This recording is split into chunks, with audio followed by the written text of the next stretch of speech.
Good morning. Welcome back to Flush with Diego, Otter, Moose, and our Beldenville Mobile Cup. Nice refreshing glass of hot lemon water.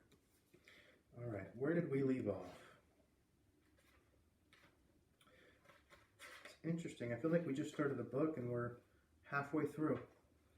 But is it halfway to the end or halfway past the beginning? You decide. Chapter 11. What's up? Do we have a visitor? Okay. Chapter 11. Mom drove, both hands on the wheel. She stuck to the speed limit because she didn't want the police to pull us over and find my father in the car. When she turned down the road to the marina, Dad leaned out the passenger window and began shining the spotlight through the mangroves, in case Abby was hiding there. He lit up a family of raccoons and a grouchy blue heron, but there was no sign of my sister. We were more than 100 yards from the docks when Mom stopped the car. I suggested that we split up and start searching, but Dad said, "No way, too risky." We got out of the car and together headed toward the boats. Every so often, my mother would call out Abby's name while Dad probed the shadows with the spotlight. As we approached the marina, I could see that the Coral Queen was dark, though a light shone in the ticket shack at the foot of the dock. I put a finger to my lips, signaling for my parents to stay quiet. I parked by one of the lampposts. Parked by one of the lampposts was Dusty Muleman's long black SUV. You knocked over the moose, buddy. Rude.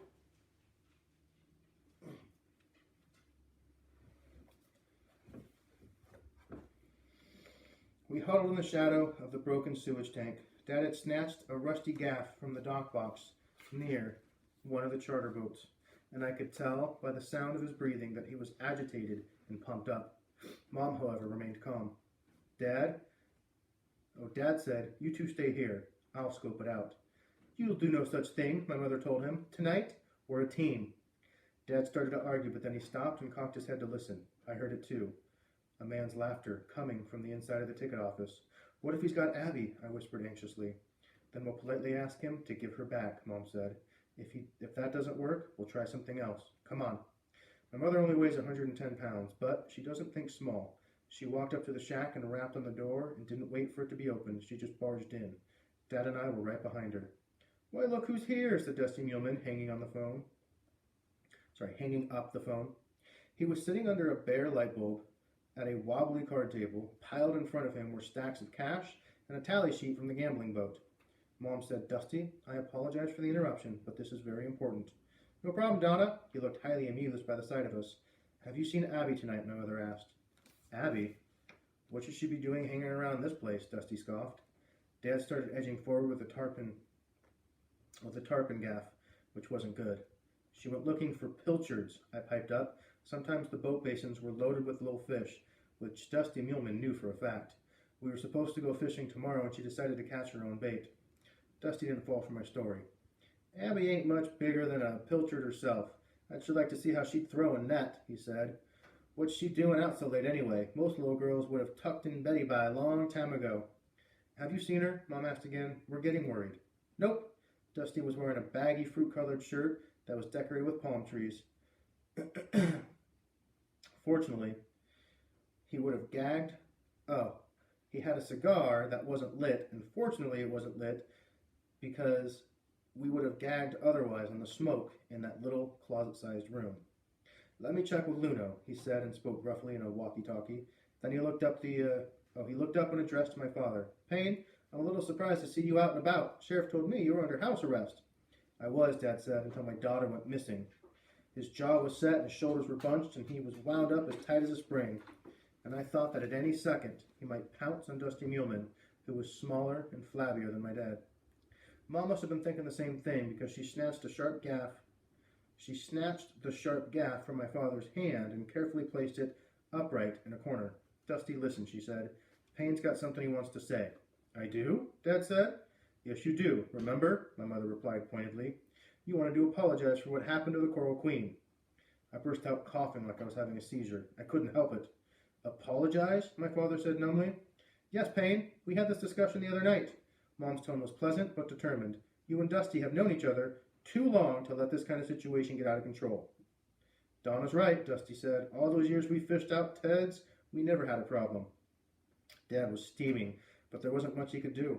Dusty had promised to drop the criminal charges only if Dad agreed to behave. Mom must have figured that this was as good a time as any for Dad to start acting remorseful, even if he didn't mean it. Fine, my father said stiffly. I'm sorry for sinking your boat. Apology accepted. Dusty smacked the cigar, and his shifty gray eyes swung to me. Son, I heard from Jasper Jr. that you've been giving him a hard time. You're kidding, right? I said. Dusty shook his head. Dad looked at me curiously. No, it's the other way around, I started to protest. He and Bull? He and Bull what? Asked Dad. Nothing. No, what's going on? My mother said, like she'd already forgotten about my black eye. I figured she just didn't want to stir up more trouble with Abby missing and Dad's future freedom in Dusty Muleman's hands. Still, I had to bite back the urge to tell everything that had really happened between me and Jasper Jr. Dusty was clearly enjoying himself at my expense. He knew the truth, too. I could see by the way he smirked. I know it's getting more and more like Miami down here, he said, but a boy still ought to be able to go fishing without having to fight his way home. Don't you folks agree? Absolutely, said my mother, although this time I detected a slight chill in her voice. When she glanced at me, I knew that she didn't believe a word Dusty Muleman was saying. I also understand that she expected me to suck up my pride and do what was best for the family, as my father had done. Tell Jasper Jr. it won't happen again, I said to Dusty. That's the spirit, he gave me a gloating wink. The door swung open and Luno appeared. Up close, the man was even taller and uglier than I remembered. His slick, bald dome glowed pink in the pale light, and his smile was as crooked as his nose. A swatch of dirty-looking gauze was taped on one of his branch-sized forearms, probably where my sister had chomped on him.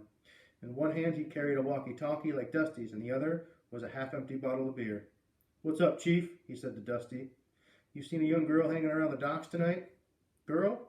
Little kid, Dusty said. Curly brown hair, if I remember right. Ash blonde, corrected my mother. Luno's shark eyes flicked to the wound on his arm. I wondered if he ever admitted to Dusty that he'd been bitten by a pint-sized trespasser. I also wondered if Luno recognized me as the one who'd slugged him that night on the charter boat. If he did, he didn't let on. His gaze revealed nothing but icy and casual indifference, and I had no doubt he was capable of anything, even killing while speaking. Dad didn't seem even slightly intimidated by the bald-headed goon, which is one of my father's problems. Sometimes he doesn't know when to be afraid. No girl here tonight, Luno said with a shrug. We want to look around for ourselves, Dad declared. Dusty said. Luno says she's not here. She's not here. You can take it to the bank. Please, said my mom. We won't be long. Suit yourself. I got nothing to hide. Dusty took the cigar out of his mouth. So, Payne, I meant to ask you, how are those anger management classes going? Part of the deal for Dusty dropping the charges was that Dad would sign up for the professional counseling. Dad thought it was a ridiculous idea, of course. My mother said, we've got an appointment with a therapist in Key Largo as soon as Payne gets off a house arrest. Outstanding, said Dusty. Yeah, I can't hardly wait, Dad mumbled. Listen, man, you go around sinking other people's boats just because you get some wacko idea in your head, Dusty told him. You need to get a grip, seriously. He will, Mom said. My father's face reddened. Let's go look for Abby, I said. Luna went along, probably to make sure that we didn't go snooping anywhere Dusty didn't want us to go. We traipsed from one side of the basin to the other, up and down the charter docks. Dad and Mom kept shouting my sister's name, but the only response was some crazed dog barking its head off, a big old German shepherd that one of the captains kept chained on his boat. When he returned to the ticket shack, the light was off and Dusty was gone. Luna leaned against the fender of his beat-up station wagon and folded his beefy arms. See? No girl here, he said. You go away now. Mom and I turned to leave, but Dad didn't move. He stood there, nose to nose with Dusty's goon. It was dark, too dark to make out their expressions, but the tension in the air was like a hot, static buzz that you feel before the first clap of thunder. If anything's happened to my little girl, Dad warned in a low voice, I'll be back for you and your boss man. Luno grunted out a harsh chuckle and rasped something in a foreign language. Whatever he said, it didn't sound like he was the least bit worried about my father's threat. Mom spoke up. Payne, let's go. Being a sensible person, she was nervous in Luno's presence. Payne, please, she said again. It's late. Slowly, Dad pivoted his shoulders and began walking away, feeling the heat of Luno's glare. The three of us trudged down the dirt road. Mom and I kept swatting at mosquitoes that were buzzing around my father, who hadn't bothered to use the bug spray. He didn't seem to notice the annoying little bloodsuckers, or maybe he just didn't care. Once we were safely inside the car, my mother took a deep breath and said, "All right, Noah, where should we look for your sister now?" Unfortunately, I didn't have a plan B. I'd been so sure she'd gone to spy on the Coral Queen that I hadn't even considered any other possibilities.